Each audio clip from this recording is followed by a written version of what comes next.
Malam ini, kita akan menyingkap sebuah catatan kelam yang nyaris terkubur oleh waktu.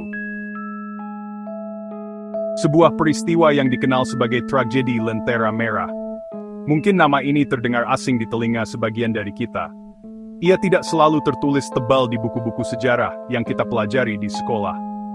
Namun, di balik keheningannya, tragedi ini menyimpan luka mendalam dan pelajaran berharga tentang kemanusiaan, kekuasaan, keadilan yang dipermainkan. Ini adalah kisah tentang harapan yang dipadamkan secara paksa, tentang suara-suara yang dibungkam sebelum sempat menggema. Mengapa peristiwa ini penting untuk kita ketahui hari ini, di tahun 2025? Karena sejarah memiliki cara untuk berulang, dan dengan memahami kegelapan masa lalu, kita bisa menyalakan kewaspadaan agar tragedi serupa tidak kembali terjadi. Tragedi Lentera Merah bukanlah sekadar cerita tentang konflik fisik. Jauh di lubuknya, ini adalah pertarungan ideologi. Ini adalah kisah tentang sekelompok individu yang berani menyuarakan gagasan yang berbeda di tengah arus utama yang begitu kuat. Maka mari kita bersama-sama menelusuri lorong waktu, kembali ke sebuah era yang penuh gejolak. Untuk memahami mengapa tragedi Lentera Merah bisa terjadi, kita harus mundur sejenak ke awal abad ke-20.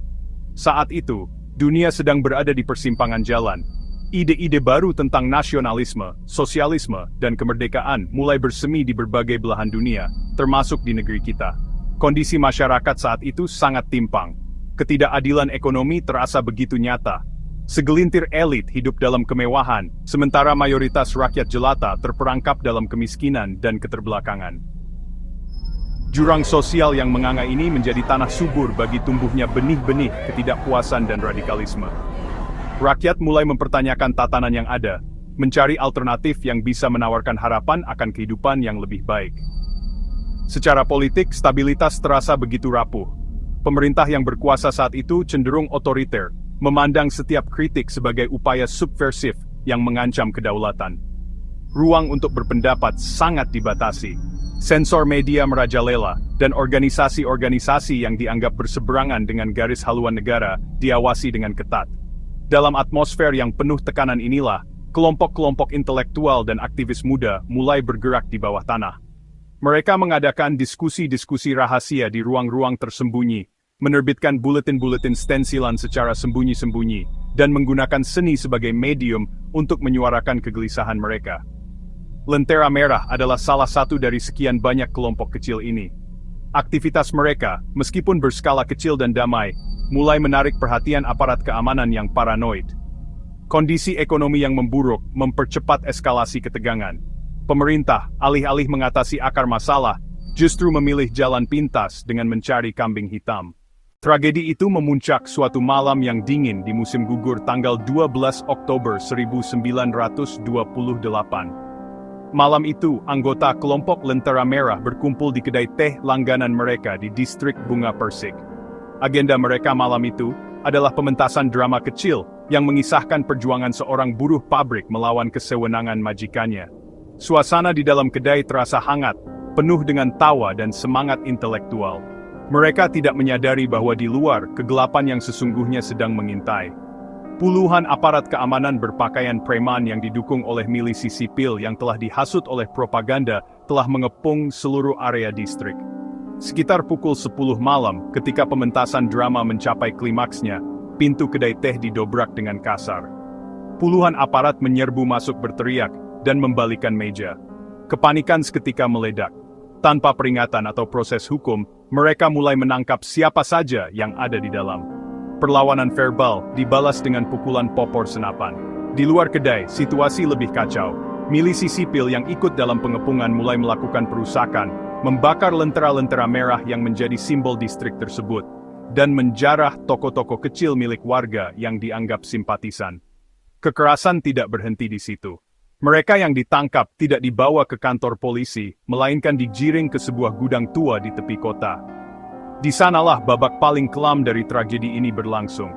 Selama berjam-jam, mereka diinterogasi dengan metode yang tidak manusiawi. Penyiksaan fisik dan penyiksaan psikologis digunakan untuk memaksa mereka mengakui tuduhan-tuduhan palsu, seperti merencanakan pemberontakan bersenjata atau menjadi mata-mata asing. Salah satu tokoh sentral kelompok, seorang penyair bernama Banyu, menjadi target utama kebrutalan karena tulisan-tulisannya yang dianggap paling vokal. Ketika fajar menyingsing, keheningan yang mengerikan menyelimuti gudang tersebut. Di jantung tragedi Lentera Merah, terdapat sejumlah tokoh dan kelompok yang perannya menentukan jalannya peristiwa. Di sisi korban, figur yang paling menonjol adalah Banyu Wisesa. Ia bukanlah seorang politisi, melainkan seorang penyair muda. Puisi-puisinya, yang sering dibacakan di kedai teh, berbicara tentang penderitaan rakyat kecil dan mengkritik ketidakadilan secara tajam namun puitis. Banyu menjadi jiwa dari kelompok Lentera Merah. Keberanian intelektualnya menjadi inspirasi bagi banyak orang, namun sekaligus menjadikannya target utama bagi aparat. Ia adalah simbol perlawanan damai yang dibungkam dengan cara paling brutal. Selain Banyu, ada pula sosok Elara, seorang mahasiswi kedokteran yang aktif mengorganisir diskusi dan kegiatan sosial. Berbeda dengan Banyu yang ekspresif melalui seni, Elara adalah seorang organisator yang ulung. Ia yang memastikan buletin-buletin stensilan terdistribusi. Ia juga yang sering memberikan pertolongan medis gratis bagi warga miskin di sekitar distrik Bunga Persik. Dalam malam tragedi itu, Elara ditangkap dan dipenjara selama bertahun-tahun, menjadi saksi hidup dari kekejaman yang terjadi. Di sisi lain, aktor utama di balik penumpasan ini adalah Jenderal Tirtayudha, kepala keamanan negara saat itu. Ia adalah seorang perwira militer konservatif yang memandang segala bentuk perbedaan pendapat sebagai ancaman bagi stabilitas.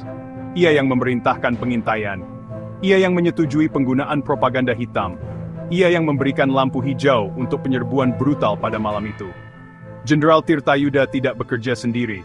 Ia didukung oleh kelompok milisi sipil bernama Barisan Garda Nasional.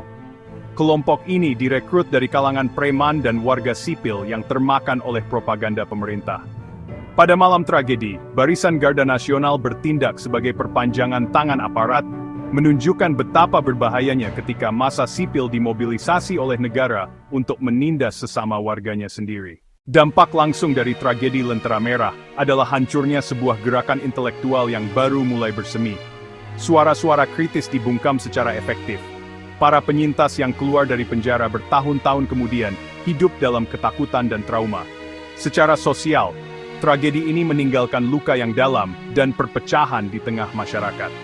Namun, di balik kegelapannya, benih-benih perlawanan yang ditanam oleh kelompok Lentera Merah ternyata tidak sepenuhnya mati. Beberapa karya Banyu yang berhasil diselundupkan keluar, menjadi inspirasi bagi generasi aktivis berikutnya puluhan tahun kemudian. Pelajaran terpenting yang bisa kita petik hari ini, di tahun 2025, adalah tentang betapa krusialnya menjaga ruang demokrasi dan kebebasan berekspresi. Kita harus berani membelah hak setiap warga negara untuk berpendapat, bahkan jika pendapat itu tidak kita sukai. Menjaga sejarah kelam ini tetap hidup dalam ingatan kolektif kita adalah cara terbaik untuk memastikan lentera demokrasi tidak akan pernah lagi dipadamkan.